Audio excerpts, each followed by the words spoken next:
రోజు రోజుకి గోల్డ్ రేట్లు పెరుగుతున్నాయి. తాకట్లో ఉన్న బంగారానికి వడ్డీలు పెరుగుతున్నాయని టెన్షన్ పడుతున్నారా? కొమ్మూరి గోల్డ్ వచ్చాక ఆ టెన్షనే పోయింది. Kommuri gold. Hi viewers, welcome to our channel. Present మనతో పాటు దాము బాలాజీ గారు సీనియర్ జర్నలిస్ట్ ఉన్నారు. వారితో ఒకసారి మాట్లాడతాం.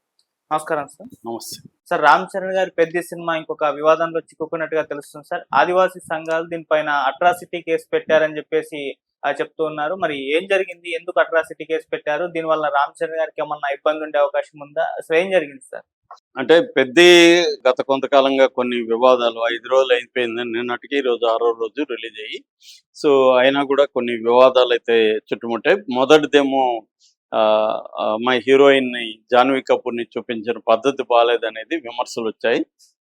దానికి బుచ్చిబాబు సారీ కూడా చెప్పాడు. సారీ చెప్పినాక అందులో కొన్ని సీన్లు తీసేస్తా ఉన్నాక కలెక్షన్లు మరుసటి రోజు పెరిగాయి అనేది ఒక అనాలిసిస్. ఎందుకంటే ఫ్రైడే బాగా డౌన్ అయిపోయింది. థర్స్డే ఈ సినిమా రిలీజ్ అయింది. ఫ్రైడే దాదాపు 47% డౌన్ అయిపోయింది. మళ్ళీ సాటర్డేకి ఒక 20% పైన పెరిగింది. మళ్ళీ సండేకి కూడా పెరిగింది. సో అలాగా అంటే సాటర్డే 28 కోట్లు వస్తే సండే 31 కోట్లు వచ్చాయి. కాకపోతే మండే మళ్ళీ డౌన్ అయిపోయింది. 8 కోట్లు వచ్చాయి నిన్న. సో సారీ చెప్పినప్పుడు ఇమీడియట్గా పెరిగింది. పబ్లిసిటీ కొద్దిగా వచ్చింది, కొంత సింపతి కూడా వచ్చింది బుచ్చిబాబు సారీ చెప్పడం. తర్వాత ఇంకొన్ని వర్గాలు కొద్దిగా లేటుగా సినిమా చూసి, ముఖ్యంగా దళిత, ఈ సోకాల్డ్ ప్రోగ్రెసివ్ బ్యాచ్ వీళ్ళందరూ కూడా ఈ సినిమా బాగుంది, ఒక అట్టడుగున ఉన్న ప్రజల గురించి ఈ సినిమా తీశారు కాబట్టి ఖచ్చితంగా లోపాలు ఉన్నా కూడా ప్రోత్సహించాలి, ఇలాంటి టాక్ కూడా కొంత స్ప్రెడ్ అయింది. దాంతో కొంత కలెక్షన్లు వచ్చాయి. ఇది వీకెండ్. మళ్ళీ వీక్ డే మండేకి వచ్చేసరికి డ్రాప్ అయిపోయింది. ఈ రోజు కూడా తగ్గే అవకాశం ఉంది. సో ఈ నేపథ్యంలో ఏంటంటే ఇప్పుడు ఒక కొత్త వివాదం రామ్ చరణ్ చుట్టుముట్టింది. అది కూడా రామ్ చరణ్ టార్గెట్ చేస్తూ అతని మీద అట్రాసిటీ యాక్ట్ పెట్టాలి అనే డిమాండ్తో ఎస్పీని, కలెక్టర్లు కలుస్తున్నారు. ఆదివాసీ సంఘాలు చాలా స్ట్రాంగ్గా డిమాండ్ చేస్తున్నారు. ఎందుకంటే దాదాపు 15 టైమ్స్ ఆదివాసీలను అవమానించే విధంగా కొన్ని పదాలు, కొన్ని వాక్యాలు ఉన్నాయనేది వాళ్ళు చెప్తున్న కంప్లైంట్. అంటే ఫర్ ఎగ్జాంపుల్ కొండ నా కొడుక ఇలాంటి పదాలు ఉన్నాయి దాంట్లో. అంటే అక్కడ గిరిజనులను అవమానకరంగా మాట్లాడేవి ఉన్నాయి. అలాగే తప్పుగా వాళ్ళ జీవితాలను చిత్రీకరించారు. ఓవరాల్గా అవమానకరంగా ఉంది. అది మా నోటితో మేము చెప్పలేని పద్ధతిలో వాళ్ళని అవమానంగా మాట్లాడారు అన్న ఇది వాళ్ళు చెప్తున్నారు. దానికి సంబంధించి మీడియాతో కూడా మాట్లాడారు. అయితే దీనికి కౌంటర్గా చాలామంది, అరే బాబు మీ ట్రైబల్ ఎవరు పట్టించుకొని ఒక గ్రామాన్ని గురించి సీరియస్గా కథ చెప్పాడు. హీరోనే ట్రైబల్ కుర్రవాడు, అతను నేషనల్ లెవెల్లో ఎలా సక్సెస్ అయ్యి ఆ ఊరికి ట్రైన్ని తీసుకొచ్చాడు, అలాగే గుర్తింపుని తీసుకొచ్చాడు అనేది కదా కథ. ఇప్పుడు విలన్లు తిట్టకపోతే, అసలు ఇతన్ని హత్య చేయకపోతే, ఇతని జాతిని వాళ్ళు బూతులు తిట్టకపోతే హీరోకి అంత కోపం రావడం, అంత పట్టుదల రావడం ఎలా జరుగుతుంది? అంటే మనల్ని అవమానిస్తున్నారు అన్నప్పుడే కదా అతను గాయపడి దాని నుంచి, ఈ అవమానాల నుంచి మనం నేషనల్ లెవెల్లో గుర్తింపు రావాలనే కదా అతను త్యాగం చేస్తాడు. సో అది కదా కథ. అది వదిలేసి మీరు ఎవరో తిట్టారని చెప్పి తిడితేనే విలన్లు కూడా తిట్టకుండా మిమ్మల్ని ఏమంటారు, కొండ జనం గారు అని పిలుస్తారా? వాళ్ళు మామూలుగా కూలి నా కొడుకాను, ఇంకొక నా కొడుకాను తిడితేనే కదా వీళ్ళల్లో ఒక పౌరుషం రావడం. అది కదా సినిమా కథ. దాన్ని మీరు వదిలేసి ఏదో పనికిమాలని పట్టుకొని మనోభావాలు దెబ్బతిన్నాయని. మరి అలాంటి గ్రామాలు చాలా ఉన్నాయి, అలాంటి ట్రైబల్స్ చాలా ఉన్నారు, వాళ్ళు చనిపోతున్నారు. మలేరియా లాంటి జబ్బులతో చనిపోతుంటే మీ మనోభావాలు అప్పుడు గాయపడట్లేదా? వాళ్ళ జీవితాలు ఘోరంగా ఉంటే అప్పుడు మీ మనోభావాలు గాయపడట్లేదా? ఈ మధ్య మంగ్లీ కేసులో చాలామంది మోసపోతే ఆ గిరిజనుల కోసం మీ మనోభావాలు గాయపడలేదా? ఇప్పుడు వచ్చి ఒక బ్రహ్మాండమైన కథను తీసుకొని అతను ఒక మారుమూల గ్రామాన్ని తీసుకొని రిప్రజెంట్ చేసి వాళ్ళ సమస్యలు ఎలా ఉన్నాయో ఒక సినిమా ద్వారా చెప్తే, దాంట్లో కూడా మీ మనోభావాలు భయదేనని, ఇదంతా కూడా బ్లాక్మెయిల్ టాక్టిక్స్, రామ్ చరణ్ని వాళ్ళని బెదిరించి డబ్బులు వసూలు చేసే కార్యక్రమం తప్ప నిజంగా వీళ్ళకి ట్రైబల్స్ మీద ప్రేమ ఉంటే వీళ్ళు ట్రైబల్స్ కోసం ఇప్పటివరకు ఏం చేశారో చెప్పాలి.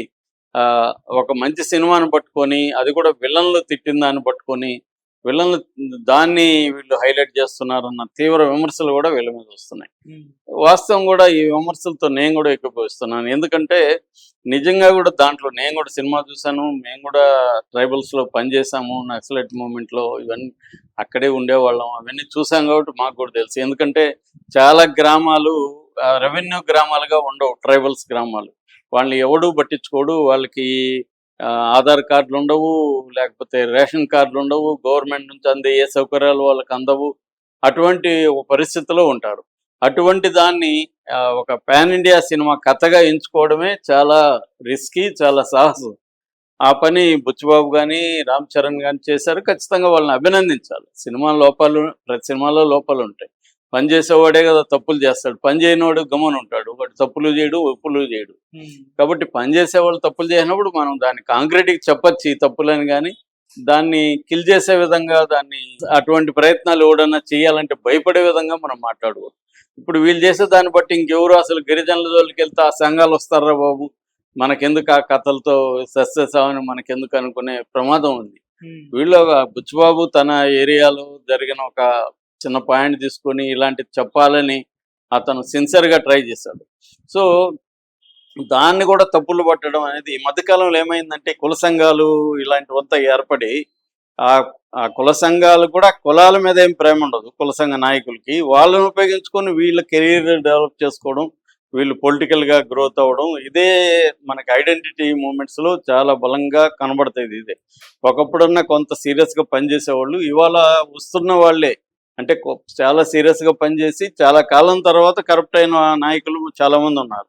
కానీ ఇప్పుడు ఏంటంటే స్టార్టింగే కరప్షన్తోనే మొదలవుతున్నాయి ఉద్యమాలు. సో అలాంటి నాయకులు బయలుదేరి ఒక మంచి ప్రయత్నాన్ని అడ్డుకోవడం అనేది కరెక్ట్ కాదు. ఎవరు కూడా వాళ్ళకి సపోర్ట్ లేరు, లీగల్గా కూడా ఏమీ జరగదు. ఇది ఆల్రెడీ సెన్సార్ సర్టిఫికేట్ వచ్చింది, సెన్సార్ వాళ్ళ మీద కూడా వీళ్ళు ఎగురుతున్నారు, ఎలా ఇచ్చారు మీరు, ఎలా ఇచ్చారు. ఆ కథలో ఎప్పుడైనా కూడా ఇప్పుడు ఈ పిల్లలను కూడా అందరితో మర్యాదగా మాట్లాడతాడా, అందరినీ ఏమండి బాగున్నారా, రండి కూర్చోండి, మీకు బుద్ధి లేదండి ఇలాగ మాట్లాడి కొడతాడా? విలన్ బూతులు తిట్టితేనే కదా దాని ఎఫెక్ట్ ఉంటుంది. ఇప్పుడు ద్రౌపదిని అంత దారుణంగా అవమానిస్తేనే కదా భారతం జరగడానికి వన్ ఆఫ్ ద రీజన్స్ అది. సో ఏదో సీతను అలా ఎత్తుకుపోతేనే కదా జరిగింది. ఎలా ఎత్తుకుపోతారు, అలా ఎత్తుకుపోయినట్టు చూపించడం రాంగ్. ఇప్పుడు కానీ అయితే అలా సంఘాలు అడ్డుకునేవి, అలా ఎలా ఎత్తుకుపోతాడు, ఒక రాక్షసుడు వచ్చి ఎత్తుకుపోయినట్టు చూపించి అవమానిస్తారా మా వాళ్ళని అని చెప్తారు. అంటే ఏ కథలు కూడా తీలేం, ఏ కథ ప్రతిదాన్ని పట్టుకోవాలనుకుంటే. సో ఇదంతా కూడా ఏంటంటే ఒక పాపులర్ సినిమాని బెదిరించి వీళ్ళు పేరు డబ్బు కోసం తప్ప వేరే కారణం ఉందని నేను అనుకో. వాళ్ళకి నిజంగా జనైన ఉంటే ఆ సంఘాలు వాళ్ళు ఎవరో కూడా ఎవరికి తెలియదు, వచ్చేసి ఒక ఆయన చెప్తున్నాడు నా మనోభావాలు దెబ్బతిన్నాయి అంటాడు. అరే నీ మనోభావాలు అంటే ఏంటి అసలు? ఫస్ట్ ఆఫ్ ఆల్ అవి ఎందుకు దెబ్బతింటాయి? వాళ్ళకి నిజంగా అన్యాయం జరిగితే వాళ్ళు నువ్వు ఎప్పుడైనా స్పందించావా, పనిచేసావా? ఇవి పక్కకి వెళ్ళిపోతున్నాయి. సో అందుకని రామ్ చరణ్కి దీనివల్ల పబ్లిసిటీ తప్ప వచ్చే నష్టమే లేదు. అంతకుముందు కూడా సైరా అప్పుడు కూడా చిరంజీవి మీద కూడా ఇలాగే వచ్చాయి. ఈ మధ్య చాలా సినిమాల్లో అదేదో ఉప్పర్ మీటింగ్ అంటే వాళ్ళు వచ్చారు, కటిక అంటే కటిక అనేది కులం ఉందని కూడా ఎవరికి తెలియదు, వాళ్ళు వచ్చారు బాహుబలిలో. ఇలాగా ఎవరెవరో వచ్చి బెదిరించడం అనేది చేస్తున్నారు. అది పాపులర్ సినిమానే, మళ్ళీ మామూలుగా సినిమా తీసి ఫ్లాప్ అయింది అనుకో వీళ్ళు రారు, వీళ్ళ మనోభావాలు అప్పుడు దెబ్బతినం. ఆ సినిమా పాపులర్ అయితేనే వీళ్ళ మనోభావాలు దెబ్బతింటాయి. ఎందుకంటే దానికి మార్కెట్ ఉంటుంది, వీళ్ళని బెదిరిస్తే వీళ్ళు ఏమన్నా మనకి ఇస్తారనేది ఒకటి, రెండోది పాపులర్ అవ్వచ్చు. మామూలు చిన్న సినిమాలో వీళ్ళు చూడరు, చూసినా వీళ్ళు మనోభావాలు దెబ్బతినం. ఎందుకంటే దానివల్ల వీళ్ళకి పేరు రాదు, డబ్బు రాదు. సో ఇది జరుగుతుంది. ఇది ఒక రకమైన బ్లాక్మెయిల్ లాంటిదే. దీనివల్ల ఏమి పెద్దకి వచ్చే నష్టం కానీ రామ్ చరణ్కి వచ్చే నష్టం కానీ ఏమీ లేదు. అయితే కలెక్షన్లు మాత్రం ఇప్పటి వరకు మనకు అందుతున్న సమాచారం మేరకి వరల్డ్ వైడ్గా గ్రాస్ 292 కోట్లు వచ్చింది. ఇండియా నెట్ మాత్రం నా దగ్గర ఉన్న లెక్కల ప్రకారం 125,72 లక్షలు వచ్చింది. ఇది ఒక డీసెంట్ కలెక్షన్లే, కానీ ఆ బడ్జెట్కి సరిపోతుందనే డౌట్. ఎందుకంటే 350 కోట్లు బడ్జెట్ అయింది, 220 కోట్ల బిజినెస్ అయింది. ఇప్పుడు కనీసం 220 నుంచి 230 కోట్లు రావాలి నెట్. ఇప్పటికి వచ్చింది 165. నిన్న కలెక్షన్ చూస్తే ఈ రేంజ్లో కరెక్ట్ అవ్వదు, 8 కోట్లే వచ్చింది నిన్న. 8.5 కోట్లు నెట్ ఇండియా కలెక్షన్లో వచ్చింది. కాబట్టి ఈ రకంగా ఈ రోజు రేపు ఇంకా డౌన్ గానే అయితే మాత్రం కొన్నోళ్ళు చాలా చోట్ల నష్టపోయే అవకాశాలు అయితే ఉన్నాయి. ఈ సినిమా అప్పుడు హిట్ అని చెప్పలేము. పేరు వచ్చి ఉండొచ్చు, చాలా మందికి ఇది నచ్చి ఉండొచ్చు, కానీ ఫైనల్ గా ఎవరి అభిప్రాయాలు ఎలా ఉన్నా కలెక్షన్లే మ్యాటర్. సో ఆ రకంగా తీసుకున్నప్పుడు గ్రాస్ 292 కోట్లకి ఈ రోజు వచ్చింది. అంటే 300 వేసుకున్నా కూడా ఇంకా 200 కోట్లు గ్రాస్ రావాలి. మరి వస్తుందా ఈ లెక్కన?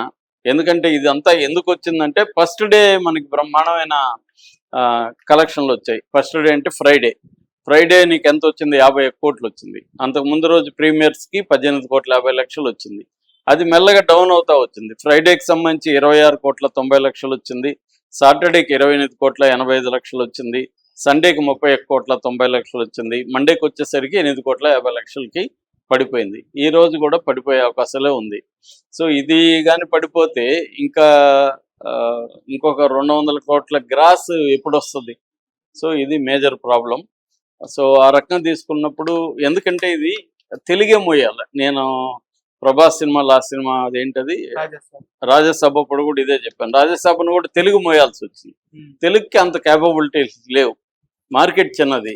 సో కాబట్టి పాన్ ఇండియా సినిమా తీయాలంటే జాగ్రత్తగా తీయాలి, బడ్జెట్లు తక్కువ పెట్టుకొని ఒకవేళ రాకపోతే. ఎందుకంటే హిందీ ఫస్ట్ డే ఫ్రైడే 3 కోట్లు వస్తే నిన్న ఎంత వచ్చింది? హిందీ జస్ట్ 89 లక్షలు వచ్చింది నెట్. సో ఎట్లా రికవర్ అవుతుంది?